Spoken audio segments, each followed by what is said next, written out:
दोस्तों, इस कहानी में हम बात करेंगे कि किस तरह जब हम सच्चे मन से भगवान को पुकारते हैं तो वह दौड़े चले आते हैं और हमारी पुकार ज़रूर सुनते हैं।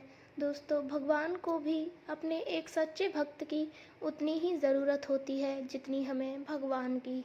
तो आज मैं आपको बताऊंगी कि अगर आपके जीवन में किसी चीज़ का अभाव है तो उसकी जगह भगवान का भाव प्रकट करके आप जीवन से उसकी कमी दूर कर सकते हैं और आपकी परेशानी बहुत जल्दी माफ़ हो जाएगी। तो दोस्तों, आज हम बात करते हैं कि किस तरह बरसाना गांव में एक सेठ की पुत्री बनकर खुद राधा रानी आई। दोस्तों, एक बार की बात है, बरसाना गांव में एक सेठ रहता था जो बहुत धनी था। उसके 3 पुत्र थे, परंतु उसकी कोई पुत्री नहीं थी। कुछ समय पश्चात उसकी पत्नी का देहांत हो गया और सभी पुत्रों की शादी हो गई। सभी पुत्र अपने अपने कार्य में व्यस्त रहने लगे। अपने बच्चों में अपनी पत्नी के साथ सेठ के दिल की बात सुनने वाला कोई नहीं था। सेठ को शुरू से ही इस बात का बहुत दुख था कि उसकी कोई पुत्री नहीं है, लेकिन अब उसकी पत्नी की मृत्यु के बाद उसको यह दुख और सताने लगा और वह इस बात को लेकर परेशान रहने लगा कि उसकी कोई पुत्री नहीं है। एक दिन एक महान पंडित उसके घर पर आए और उसे दुखी देखकर उसने पूछा कि तुम्हें किस बात की परेशानी है, तुम क्यों दुखी हो। तो उसने अपना दुख का कारण पंडित को बताया कि मेरी कोई पुत्री नहीं है, इस वजह से मुझे अपने जीवन में यह अभाव रहता है कि मेरी कोई पुत्री क्यों नहीं है। तो वह पंडित उसको क्या कह लो, यह भी कोई परेशानी की बात है। तुम राधा रानी को अपनी बेटी मान लो। हमारे जीवन में जिस चीज़ की कमी होती है उसको भगवान ही पूरा कर सकते हैं। परेशान होने से क्या होगा। तुम राधा रानी को अपनी बेटी मानो और उससे अपने दिल की बात किया करो।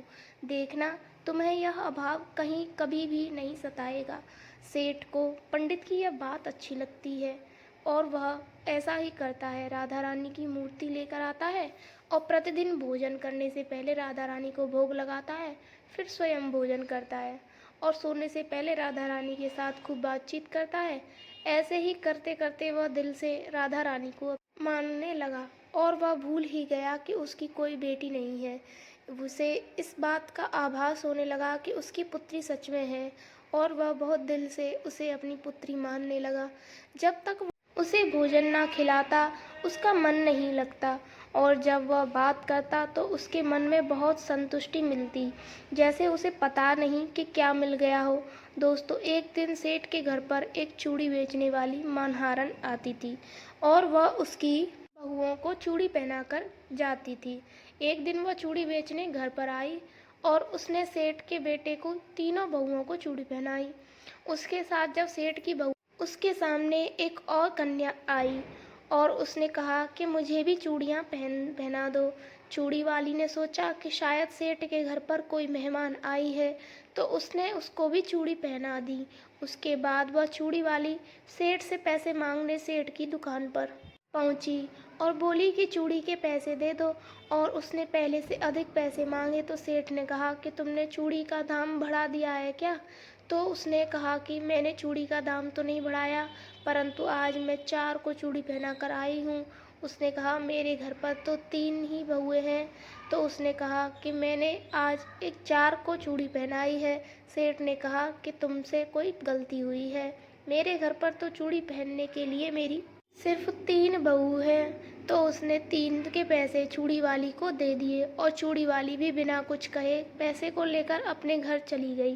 रात को सेठ घर आया और हमेशा की तरह राधा रानी को भोग लगाकर खूब सारी बातें कर सो गया।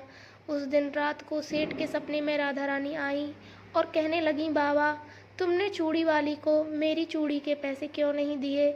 जब तुम मुझे अपनी बेटी मानते हो तो तुमने मेरी चूड़ी के पैसे क्यों नहीं दिए। और ऐसा कहकर एक लाडली बेटी की तरह रोने लगी। यह सब देखकर सेठ की आंखें खुल गईं और वह भी रोने लगा। जब सुबह हुई तो वह चूड़ी वाली के घर गया और बहुत सारी स्वर्ण मुद्राएं उसके पैरों में रख दी और उसने बताया कि तुम कल सच बोल रही थी, तुमने कल 4 को ही चूड़ी पहनाई थी। मैंने राधा रानी को अपनी बेटी माना है। तुम बहुत भाग्यशाली हो जिसको राधा रानी के दर्शन हुए हैं। मैं इतने दिनों से उनके दर्शन को तड़प रहा हूँ और तुमने एक बार में ही उनके दर्शन कर लिए। यह बोलकर रोने लगा और बोला कि तुम्हें चूड़ी का जो भी दाम चाहिए मुझसे मांग लो।